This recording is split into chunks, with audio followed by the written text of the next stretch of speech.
Hey guys, it's Indy. I'm back with another r/AskReddit. Today we're going to be talking about divorce layers of Reddit. What is the most outrageous reason someone has filed for divorce? Paralegal. A couple got divorced over a cat. Wife called the cat Snowball because of its white fur and only wanted the cat to eat wet food and chicken breasts. Husband called the cat Lily, again because of the white fur, and believed it should only eat dry food. These two argued for a year over the custody of the cat, but did not give a shit about their human kids aged 15 months, 4 years, and 6 years old. Colleague handled a case where money was not the issue, but kids were. Neither parent wanted them. My mom worked in abuse and neglect counseling juvenile justice. There's a lot more cases than this than I'd care to admit. Parents divorced, neither side wants the kids. Some of them are that neither side wants the kid but will fight over the other kid. It ends up totally screwing them over because they have to live with the fact that their parents didn't want them. What ends up happening to the unwanted kid? In these cases, the kid was removed from the home. My mom worked at a residential facility, and when they tried to integrate with the family again, even if the kid took steps to improve the relationship, the family wanted nothing of it, and the kid usually went back to the residential or was sent to a different residential facility. My 90-year-old client, the husband, and his son retained me to initiate divorce proceedings for his 88-year-old wife. They'd been married for 60 years. Their wife had recently taken to beating him with his own cane because their daughter poisoned her into thinking he was hiding money from them. The battle came down to the husband and the son versus the wife and the daughter. At their first court appearance, my client showed up with an old 1950s style pinstripe suit and fedora. He was a farmer his whole life, and this was clearly the only suit he owned. He was such a meek and lovely old gentleman. I had to pass my client on to a new lawyer midway through the proceedings because I accepted a job in a different country, but I understand the divorce eventually was granted. You'd think it was the suit he got married in? Well, I married her in this suit, and I'm a leaver in this suit. Man, I was gonna say that our client served divorce papers for sending a couple $100,000 overseas in a scam, but damn, you guys have better ones than me. Edit. It wasn't a couple $100,000, but over $500,000 in Australian currency, emailing to a Baltic woman back and forth over a period of time for which he sent the dollars totaling to $500,000. No video calls or anything, just emails. Damn. You're too stupid to stay married to. Yeah, can you imagine marrying someone who's dumb enough to pay $500,000 for just emails?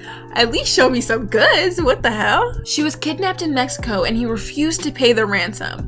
Eventually her family managed to pay, but she was left on the side of the road. It's not outrageous as in petty, but outrageous in how absurd it was. Honey, I love you, but we agreed to save up money so we can purchase a house. Your ransom would really set us back. I don't really think I can add a ransom line to this month's budget. Everything is already super tight. Edit 1. I'm curious if you have a line item for Reddit Gold, because if not, it seems like reckless spending. Edit 2. Reckless. How embarrassing. Edit 3. Thank God my top comment isn't about being a cam girl anymore.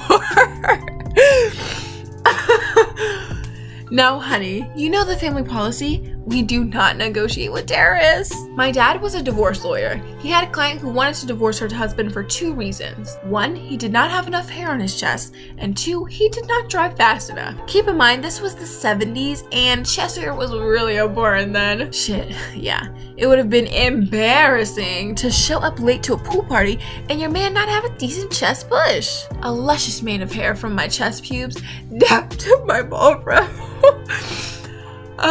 I was a legal assistant when this case came in, but this lady divorced her husband of 2 months because he got her an iPad case for her birthday instead of an expensive jewelry she wanted. I once dated a girl that didn't speak to me for 2 days because I got her iPad instead of jewelry.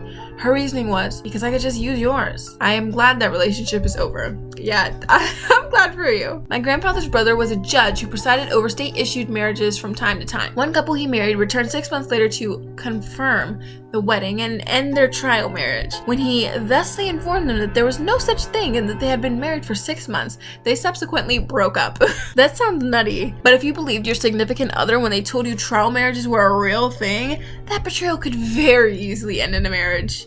Yeah, why would you think that? He had an argument with the new in-laws during the wedding and moved out around 5 a.m. during the first night. Edit. For all the comments about annulment, this case was in Switzerland. Swiss law has certain requirements for annulment and it allows only enumerated grounds that were not applicable. I knew a couple who were married for only a few hours. The bride's side of the family was being disrespectful to the groom's side at the reception, and he brought this up on the way to the hotel after the reception, which caused a heated argument. The bride calls her family, who arrive at the hotel and start a fight with the groom in the lobby, and the groom calls his side of the family as well. Hotel lobby turned into a screaming match field, and they separated then and there. It was such an extravagant wedding. What a waste. Failed exorcism. The client had an inner ear condition which caused chronic vertigo, but the symptoms could be treated with medication.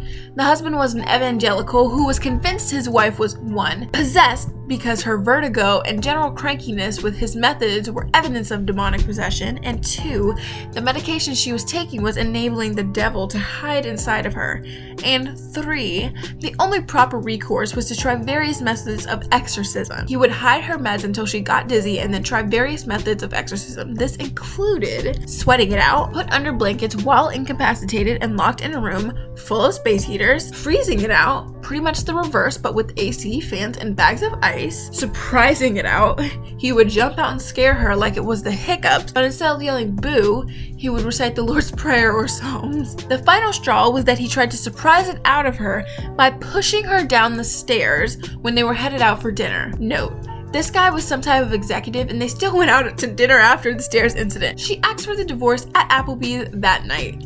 I often tried to picture that conversation as she was adamant that he was a total sweetheart and never acted out of malice or anger. I love Applebee's. Can you imagine your date just sitting there like, yeah, I think it's best if we split up. But right after this appetizer, that was just sad. My uncle had schizophrenia, and my grand-aunts tried to convince my grandmother, his mom, to have an exorcist come instead of letting him stay on his medications. It was probably one of the reasons my grandmother stopped talking to them much. It pains me to think he could have gone through all of that if he'd been one of my grand-aunt's sons instead of my grandmother's. I knew a guy from high school who divorced his wife of 2 months because she would sleep with a nightlight, but he could only sleep in total darkness. As they apparently never lived together until after marriage, he hated the nightlight so much that he would often sleep on the couch instead, but sometimes he would claim the bed for himself and lock her out of the bedroom at night. This was an eccentric late 40s man working at a Burger King who acted like other high school co-workers were his best chums and often told us these weird stories. I'm so glad I don't work with him anymore. I'm not gonna lie, I used to sleep with a nightlight for a long time.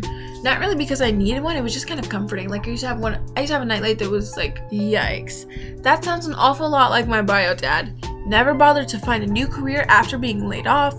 Worked a lot of odd jobs and minimum wage jobs. Always thought the cashiers at grocery stores, etc. were flirting with him. Never mind the 20-year age gap, and finally met and got engaged to a very nice woman who was an appropriate age and had her shit together. He broke up with her because she called to ask a question about setting up her new Blu-ray player, which he bought her, and he was upset that she wasn't as tech savvy as he was. It was some question like, isn't this just the same as DVD? This was a 55-year-old woman, by the way, which you can cut her some slack for not knowing exactly how Blu-ray works out when it just came out.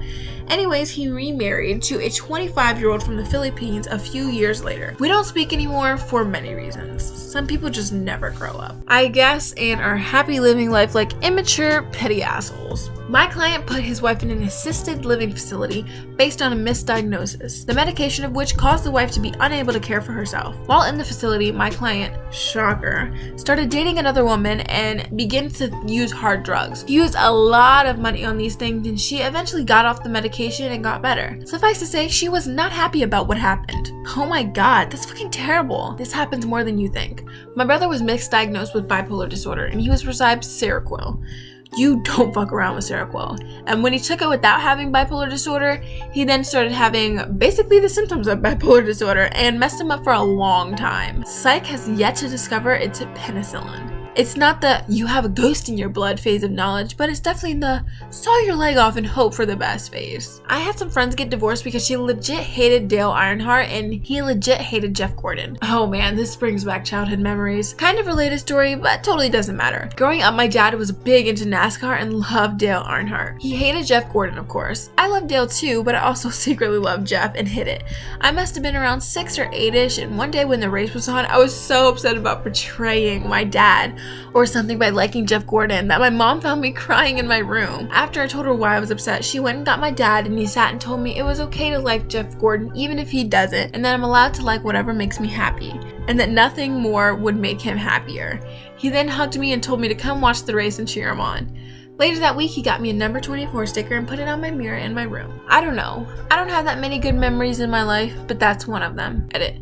Y'all, I'm a girl. Some of these jokes don't work, lol. This was more sad than outrageous. But some of my colleagues specialize in elder law, and more people than you think get divorced on paper in the US in order to receive medical benefits without having to lose their home. I once knew a couple that never legally married because if they did, one of them would lose their disabilities benefits. System doesn't always work. My douche cousin told his wife she had 3 chances to give him a son. Daughter was born first, strike 1. Son was born second.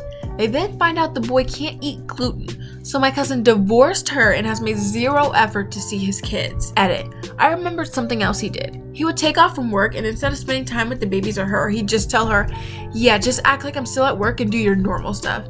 And then he'd just watch TV all day. Douche. Wait, so just because the kid can't eat gluten, he doesn't want to see him? Wow, pathetic. That's not even that big of a problem. I was interning at the time, but my favorite was a couple that filed for divorce because